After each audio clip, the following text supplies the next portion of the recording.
याचा विषय आहे माझी पखाल कादंबरी आणि बलुतेदारी पद्धत। हा जो लेख मी लिहिला होता याला एक संदर्भ आहे। भाऊसाहेब मिस्त्री, धन्यवाद। तर आकाशवाणी अकोलावरून दिनांक 7/12/2013 रोजी रात्री 9:30 वाजता हा लेख प्रकाशित झाला होता। त्याचं वाचन केलं गेलं होतं। मी स्वतः तो वाचला नव्हता। तर त्याच लेखाचा संदर्भ घेऊन आपण इथे आज माझ्या पखाल कादंबरीच्या संदर्भात बलुतेदारी पद्धतीबद्दल बोलणार आहोत। माझी पखाल ही जी कादंबरी आहे ती पुण्याच्या मेहता पब्लिशिंग हाऊसने 1995 मध्ये प्रकाशित केली होती।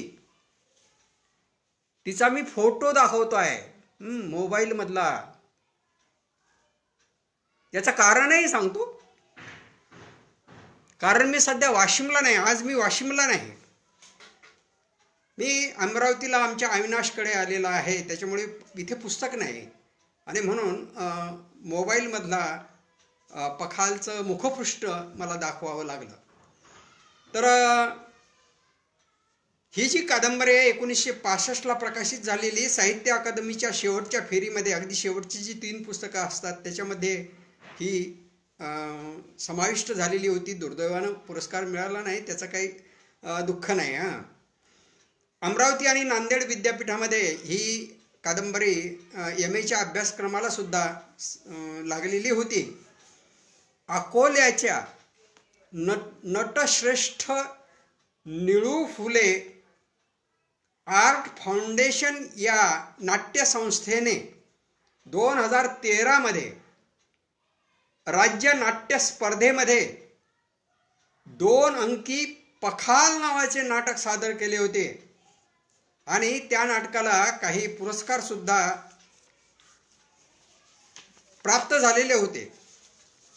तर थोडीशी या कादंबरीची निर्मिती कशी वगैरे वगैरे थोडीशी सांगतो मी। थोडासा वेळ घेतो आणि नंतर मग आपण बाकीच्या विषयाला सुरुवात करणार आहोत। ही कादंबरी माझ्या मामाचे गाव मराडोह, तालुका मालेगाव, जिल्हा वाशिम येथील पार्श्वभूमीवर आधारलेली आहे। याचं कारण असं की माझ्या लहानपणी, आता नाही, आता तिथं फार मुबलक प्रमाणात पाणी असते। घराघरात आता नळ आलेले आहेत, पण त्या काळात गावात पिण्याच्या पाण्याची आणि वापरण्याच्या पाण्याची अतिशय तुटकाण होती, म्हणजे तुटवडा होता। प्यायला पाणी आणायचं तर फार दुरून आणावं लागत होतं, वापरायला सुद्धा पाणी फार दुरून आणावं लागत होतं। गावाची रचना भौगोलिक अशा पद्धतीची होती की हे गाव एका माळाच्या थोड्याशा उताराच्या भागावर वसलेलं आहे आणि ह्या ज्या विहिरी होत्या, पाण्याच्या विहिरी, ह्या गावाच्या उताराच्या खालच्या भागात, म्हणजे तळभागाकडे असणाऱ्या भागात होत्या। त्यामुळे एखाद्या बाईला जर या विहिरीची एखादी खेप आणायची असेल तर मोठी जिकिरीची अवस्था तिची होत असे। तिच्या डोक्यावर एक भरलेली घागर, त्याच्यावर आणखी एखादा गुंड आणि काखेत पुन्हा एखादा भरणं किंवा घागर आणि मग हातामध्ये बाटली, असं चढत तिला अगदी तिच्या घरापर्यंत यावं लागत होतं। बाई अगदी दमफूस व्हायची। काही ज्या सासवा असायच्या ना त्यावेळेस, सुनची जर तिला जिरवायची असेल तर तिला एकाच वेळेस 2 खेपा आणायला सांगत असे। तर अशी ही पद्धती होती आमच्याकडे त्यावेळेस। असं म्हटलं जात होतं की या मराठवाड्यात मुलगी देण्यापेक्षा सरळ विहिरीत ढकलून द्या। इतकं दुर्भिक्ष या गावानं भोगलेलं। आज ते गाव अतिशय समृद्ध झालेलं आहे। अडाण नदीवर फार मोठं धरण, त्याच गावाची जमीन गेलेली आणि त्यांना मुबलक पाणी मिळालेलं आहे। तर असं हे गाव आणि या गावाची पार्श्वभूमी घेऊन लिहिलेली मी ही कादंबरी। या कादंबरीचा नायक असतो शंकर।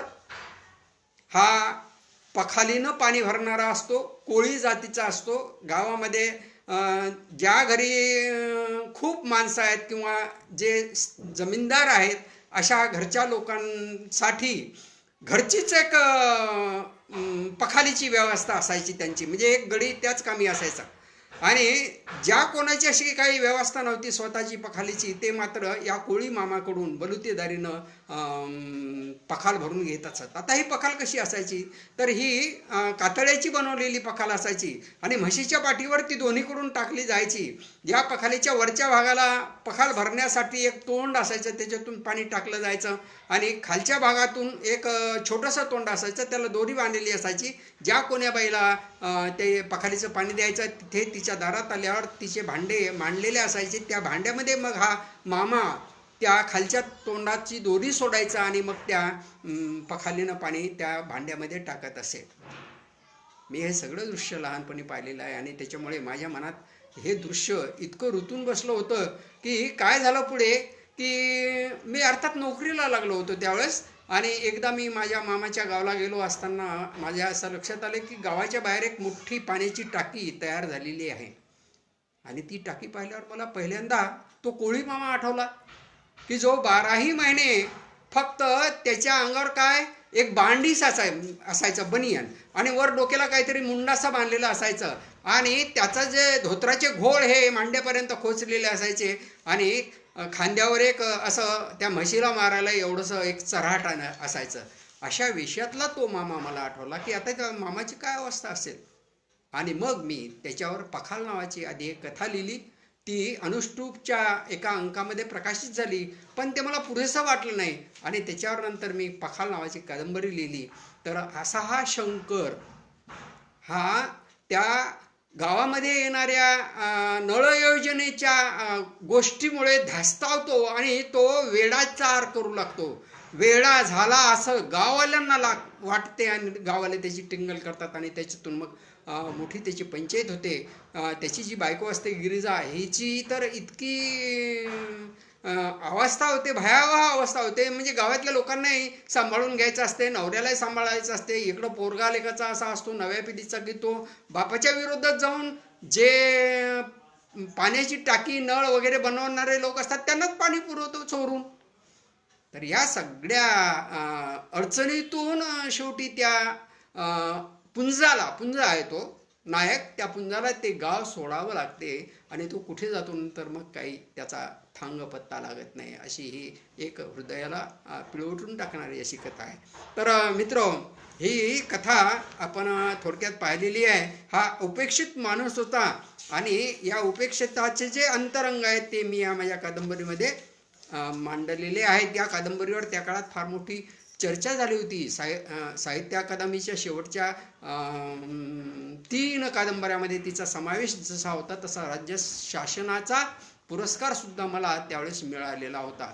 आणि माझ्या एका PhD धारक मित्राने मला असं कळवलं होतं, अभ्यासकाने मला असं कळवलं.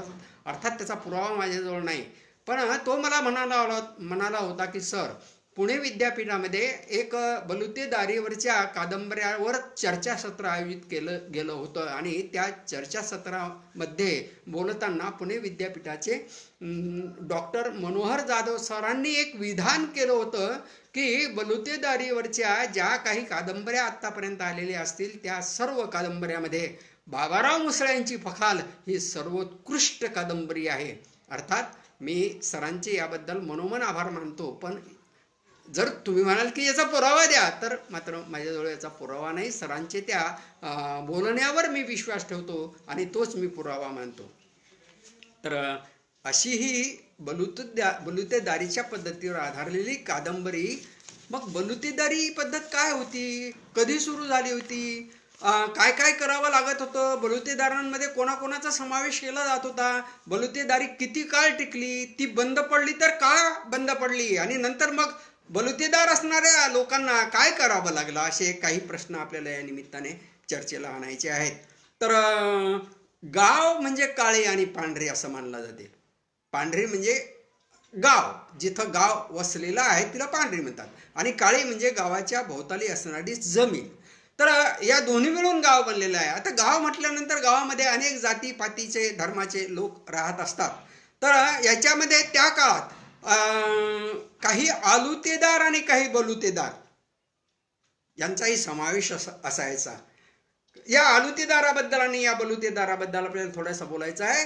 तर परिस्थिती अशी होती की महाराष्ट्रातली ही जी गावं होती ती कृषीप्रधान अशी होती आणि इंग्रजाच्या आधीच्या काळामध्ये खेड्यामध्ये पैसे नव्हते, नाणी नव्हती किंवा नोटा नव्हत्या, करन्सी नव्हती आणि सारे व्यवहार हे वस्तू विनिमयानुसार चालत असत. म्हणजे एखादी वस्तू तुम्हाला घ्यायची असेल दुकानातून तर त्याच्या बदल्यात तुम्हाला धान्य द्यावं लागत असेल किंवा बाजारामध्ये जरी गेलं तरी तेच होतं.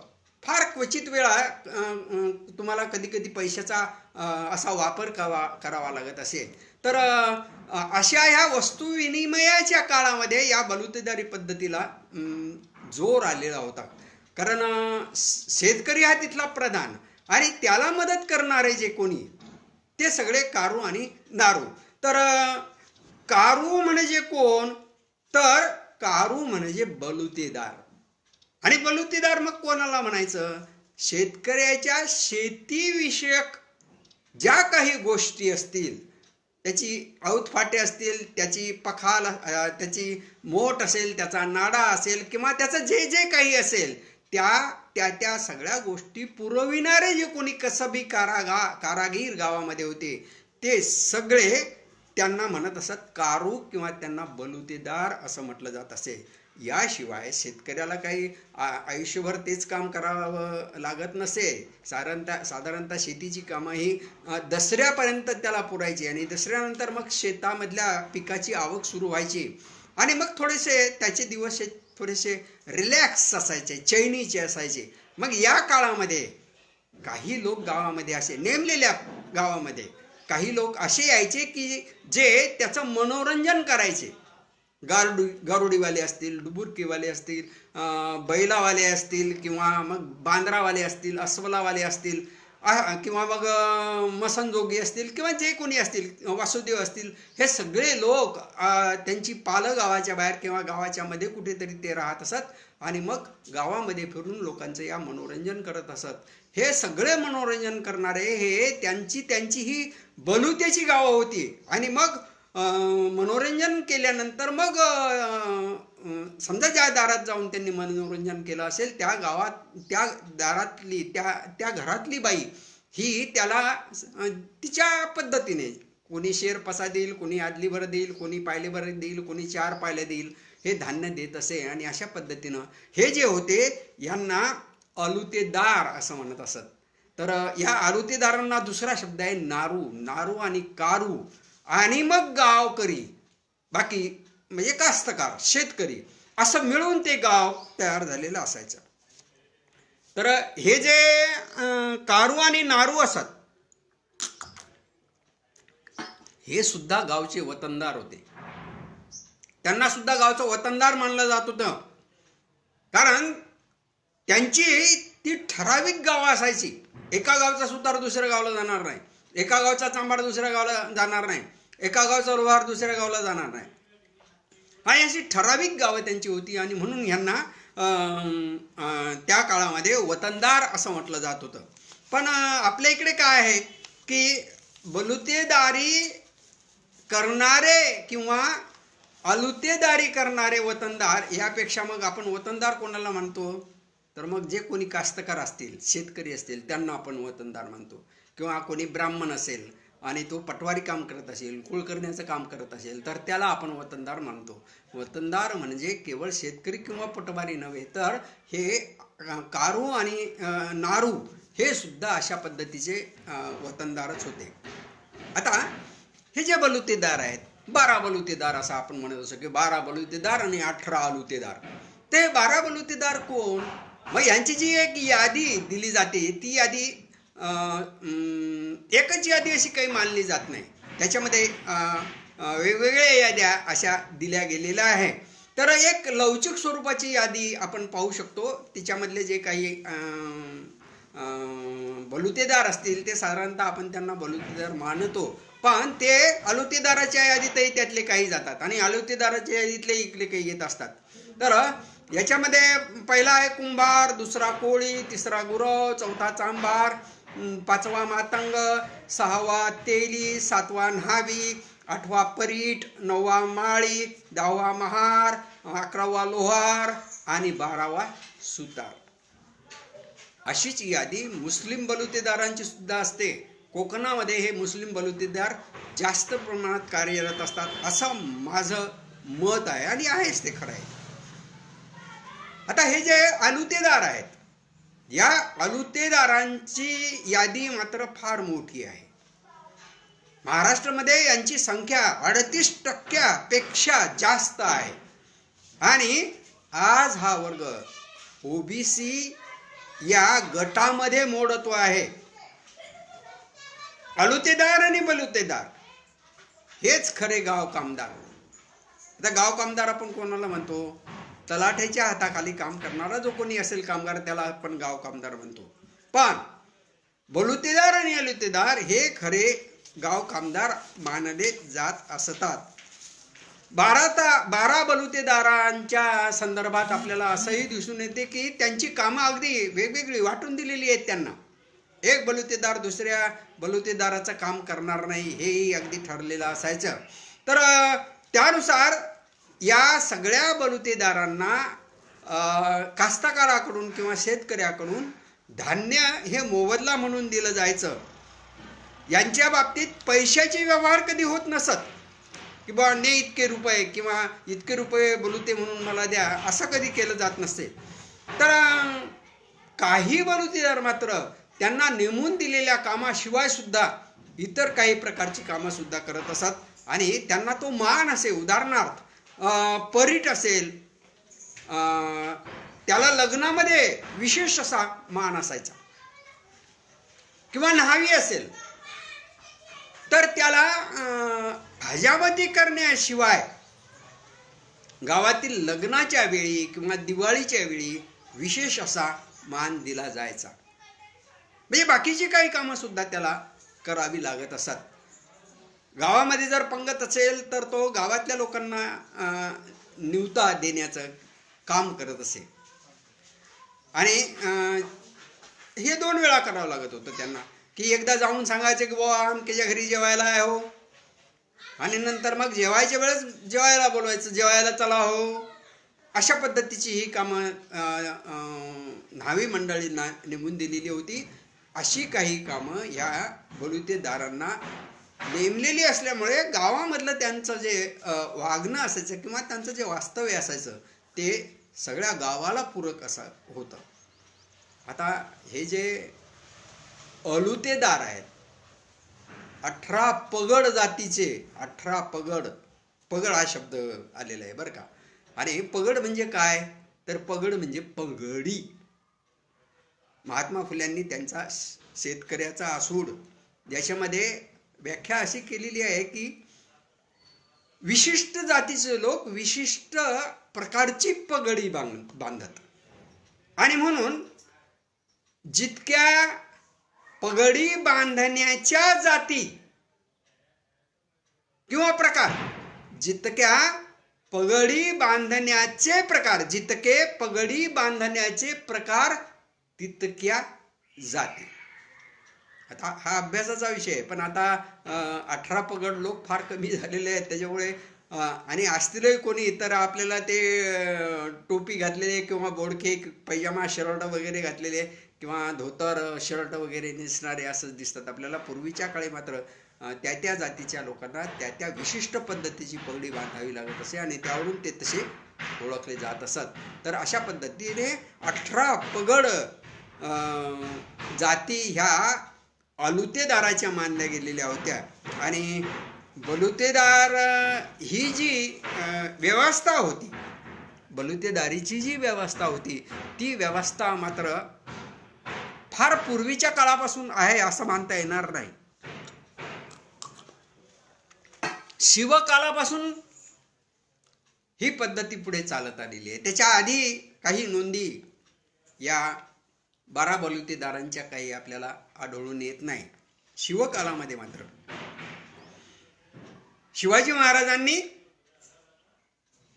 या सगळ्या बलुतेदारांना राज्य व्यवस्थापनामध्ये ग्रामापासून ते राज्य सत्तेपर्यंत अशा प्रकारची त्यांची सुसंघटित अशी व्यवस्था लावलेली होती आणि ग्रामस्तरावर शेतीनिष्ठ वतनदारासोबतच बलुतेदारांना सुद्धा महाराजांनी विशेष असं महत्व दिलं होतं. नुसता गावचा पाटीलच मोठा असं नाही, तर त्या गावात कोणी जो बलुतेदार असेल, जो शेतीची कामं करण्यास मदत करतो शेतकऱ्याला, तोही सुद्धा मोठा. एक प्रसंग असं सांगतात की शिवाजी महाराजांच्या लष्करामध्ये एक जण त्यांच्या लष्करात सामील होण्यासाठी गेला आणि म्हणाला की महाराज मला लष्करात सामील करा. बोलताना महाराजांनी सहज त्याच्या व्यवसायाबद्दल काही चौकशी केली असेल आणि त्याच्यात उघड झालं की अरे हा बलुतेदार आहे. तेव्हा महाराज त्याला म्हणाले की आपल्याला वतनी राहणे हेही एक श्रेष्ठ कामच आहे. वतनी राहणे म्हणजे गावातच राहून तुम्हाला नेमून दिलेलं जे काही बलुतेदारीचं काम असेल ते करणे हे सैन्यात भरती होणे इतकेच, लष्करात भरती होणे इतकेच महत्त्वाचे काम आहे आणि ते तुम्ही करावे असं महाराजांनी त्यांना म्हटलं होतं. आणि पुढे चालून मग शिवाजी महाराजांनी तशा पद्धतीने लोकांना आपल्या सैन्यामध्ये भरती करून घेतलेले होते. पुढे पेशवाई आणि इंग्रजांच्या काळात ही जी व्यवस्था आहे, बलुतेदारीची व्यवस्था ही कायम राहिली होती. ग्रँड डफ नावाचा मराठ्यांचा आद्य इतिहासकार त्यानेही सुद्धा एक बलुतेदारांची यादी दिलेली आहे आणि ती यादी अशी की त्याच्यामध्ये पहिला सुतार आहे, दुसरा लोहार आहे, तिसरा चांभार आहे, चौथा महार आहे, पाचवा मांग आहे, सहावा नाव्ही आहे, सातवा धोबी आहे, आठवा कुंभार आहे, नववा गुरव आहे, 10वा जोशी आहे, 11वा भाट किंवा शाहीर आहे आणि 12वा मुलाना आहे. तर अशा 12 बलुतेदारांच्या यादीमध्ये ही जी लवचिक स्वरूपाची यादी असते, त्या ज्या बलुतेदारांचा समावेश आहे ती काय अशी निश्चित मानली गेलेली कोणती यादी नाही, ती कमी जास्त झालेली आपल्याला दिसून येते. तर बलुतेदारांची सुद्धा अशी काही विशिष्ट कामं होती जी त्यांना नेमून दिलेली होती. त्यांनी ग्रामव्यवस्था नीट राखली पाहिजेत, गावाचं संरक्षण केलं पाहिजेत, गावाच्या क्षेत्रातील जमीन साऱ्याच्या नोंदी ठेवल्या पाहिजेत, त्यांचे हिशोब ठेवले पाहिजेत, पडीक जमिनी वहीतीत आणल्या पाहिजेत. ह्या प्रशासन व्यवस्थेशिवाय शेतीसाठी आवश्यक पूरक असणारी जी कामे आहेत ती कामे सुद्धा बलुतेदारांनी केली पाहिजेत. तर या व्यवस्थेमध्ये सगळ्यात महत्त्वाचा मान होता तो पाटलाला. तो वरचा घटक होता किंवा गावातला सगळ्यात महत्त्वाचा घटक होता.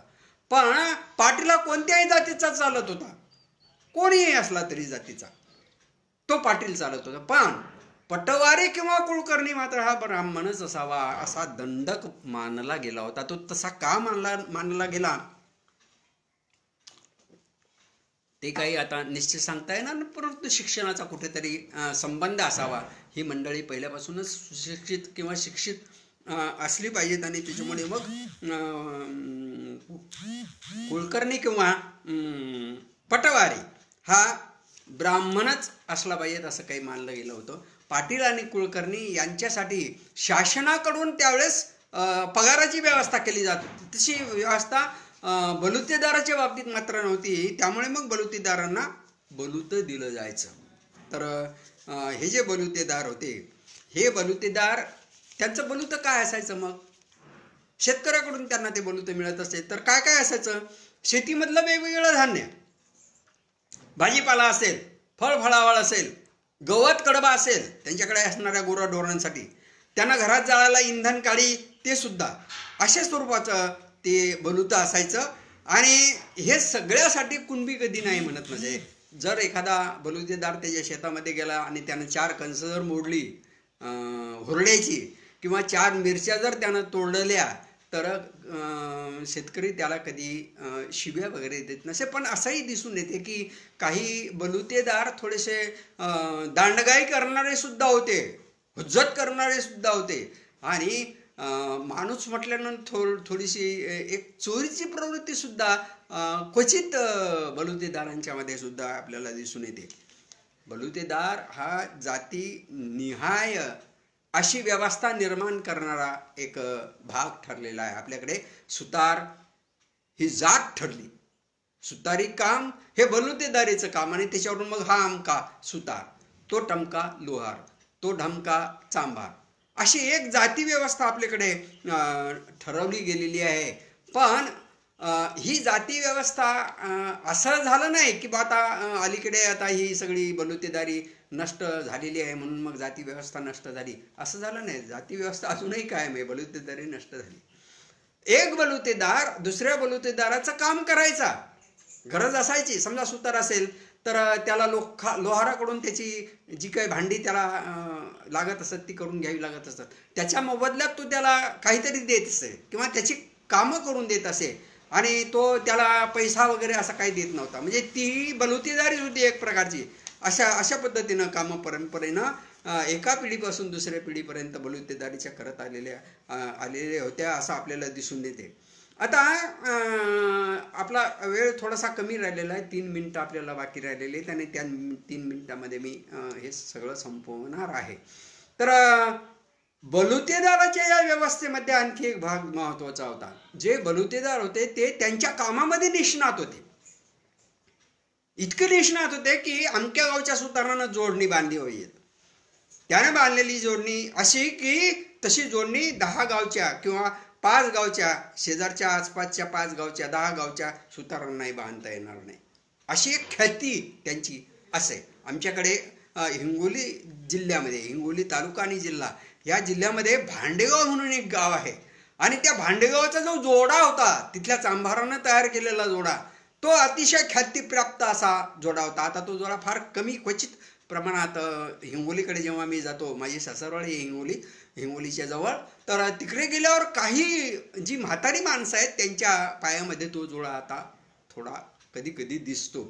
तर हा जोडा सुद्धा नामशेष झालेला असतो. तर ह्या बलुतेदारांना त्यांच्या कामामध्ये असं कसब प्राप्त झालेलं असते. पण शेतकऱ्याचं काम जेव्हा ते करत असतात तेव्हा ते फक्त घडाईच करत असतात, म्हणजे बनवून देतात. मग त्याच्यासाठी आवश्यक असं जे काही कच्चं सामान असेल ते शेतकऱ्यांना द्यायचं. असे समजा शेतकऱ्याला एक टिफन बनवायचे किंवा एक कोकर बनवायचं, तर त्याचं लागणारं लाकूड शेतकऱ्याने त्याला द्यावं. लोहाराकडून जर शेतकऱ्याला कुऱ्हाड बनवायची असेल किंवा एखादी आणखी जे काही असेल हत्यार त्याला बनवायचं असेल, तर त्याच्यासाठी लागणारं लोखंड त्यानं द्यावं. पण हेही सुद्धा की ते बनवण्यासाठी एकटा सुतार जर पुरेसा नसेल आणि त्याला जर कोणी मदतनीस एखादा कामगार, एखादा मजूर जर लागत असेल, तर तो मजूर सुद्धा त्या शेतकऱ्याला पुरवला पाहिजे. अशा प्रकारची एक व्यवस्था त्या काळामध्ये होती. तर हे जे बलुतेदार होते अशा पद्धतीने ते एकमेकावर अवलंबून होते, आणि शेतकरी तर सगळ्याच बलुतेदारावर अवलंबून होता. हे आपण पाहिलेलं आहे. बलुतेदारीचा एक विशिष्ट असा काळ होता, आणि त्या काळानंतर बलुतेदारीला ग्रहण लागलं. तो काळ होता अलीकडचा, ज्या काळामध्ये औद्योगिकरण सुरू झालं, विज्ञान आलं, तंत्र आलं, आणि त्याच्यामुळे मग बलुतेदारीचे जे व्यवसाय आहेत ते अगदी लयाला जाऊ लागले. शेतकऱ्यांच्या संदर्भात ट्रॅक्टर आलं महत्त्वाचं मध्ये, त्याच्या मागे मग खूप मोठमोठी किंवा वेगवेगळी अशी त्याची साधनं आली. लोखंडाचे अवजार आले, लोखंडाचा नागर असेल, लोखंडाचा वखर असेल, लोखंडाचं डवरं असेल, हे सगळं आलं, आणि त्याच्यातून मग सुतार हा डबघाईस आला. निस्ता सुतारच नाही, चांभाराचंही तसंच झालं. प्लास्टिकचे जोडे आले, प्लास्टिकच्या चपला आल्या, आणि चांभारही डबघाईस आला. सोनार हा तर पहिला रट्टा सोनारावर बसला.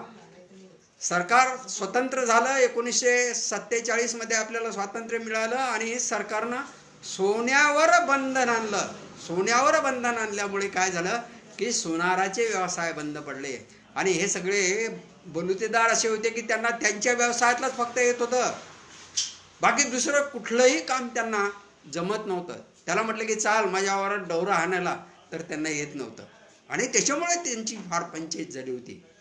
पण तरी या आधुनिकतेत काही सुतार टिकून आहेत किंवा काही बलुतेदार टिकून आहेत.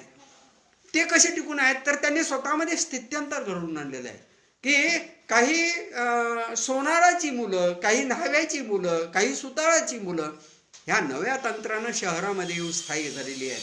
आणि त्यांनी त्यांचे व्यवसाय सुरू केलेले आहेत. कुणी एखादं दुकान सुरू केलं असेल दागिन्याचं, कोणी एखादी आरा मशीन काढली असेल, त्याच्यातून मग त्यांनी फर्निचरचं दुकान सुरू केलं असेल, किंवा एखादा लोहाराचा मुलगा असेल तर त्याने मग काही शहरामध्ये लागणारे जे काही लोखंडी कामं असतील, किंवा ज्याला आपण घरासाठी वगैरे वगैरे आवश्यक असणारी जी लोखंडाची कामं आहेत, अशा प्रकारची कामं त्यांनी स्वीकारलेली आहेत. आणि ही मंडळी आता जगायला सक्षम झालेली आहेत. पण अशी अनेक माणसं मला सुद्धा माहीत आहेत, अशी अनेक बलुतेदार माणसं मी पाहिलेली आहेत की जी गर्भगळीत झाली आणि हातपाय गाळून आपल्या घरामध्येच बसली आणि बिचारी नामशेष झाली. काळ असा असतो. केशवसुताची एक ओळ आठवते मला कवितेमध्ये. केशवसुत ना की घड्याळ लावलेलं असते आणि त्याचा दोलक मागे पुढे होत असतो, आणि त्याच्याकडे जर आपण ध्यान दिलं नाही तर आपल्याला जगणं मुश्किल होईल. तिथं म्हणतं, लवया जमाचे झुलती हत्ती लक्ष त्याकडे देतो कोण, घड्याळ बोले भिंतीवरती आला क्षण गेला क्षण. आलेला क्षण आणि जाणारा क्षण हे दोन्ही क्षण ज्याला मुठीत पक्के बांधून ठेवता येतील, तोच या काळाच्या कसोटीवर खरा उतरू शकतो मित्र हो. मला वाटते मी ज्या पद्धतीनं तुम्हाला बलुतेदारीची ही व्यवस्था समजावून सांगितली ती तुम्हाला समजली असेल. माझा हा व्हिडिओ नेहमीप्रमाणे आपण काही जणांनी लाईक केलेला आहे, काही जणांच्या कॉमेंट्ससुद्धा आलेल्या आहेत. त्या कॉमेंट मी नंतर बघणार आहे, कारण लाईव्हमध्ये कॉमेंट बघता येणार नाही. आणि काही शेअरही करणार आहेत. आणि याच्यानंतरही हा अनेक जण पाहणार आहेत, अनेक जण आपापले अभिप्राय देणार आहेत. तेव्हा हा माझा व्हिडिओ ज्यांनी पाहिला नसेल त्यांनीसुद्धा पाहावा, लाईक करावा, कॉमेंट्स द्याव्यात आणि शेअरसुद्धा करावा. पुन्हा पुढच्या रविवारी एक नवा विषय घेऊन रविवारचा व्हिडिओ सारं काही बाबाराव मुसळे या फेसबुक पेजवर मी आपल्यासमोर येईन. तोपर्यंत रजा घेतो. धन्यवाद.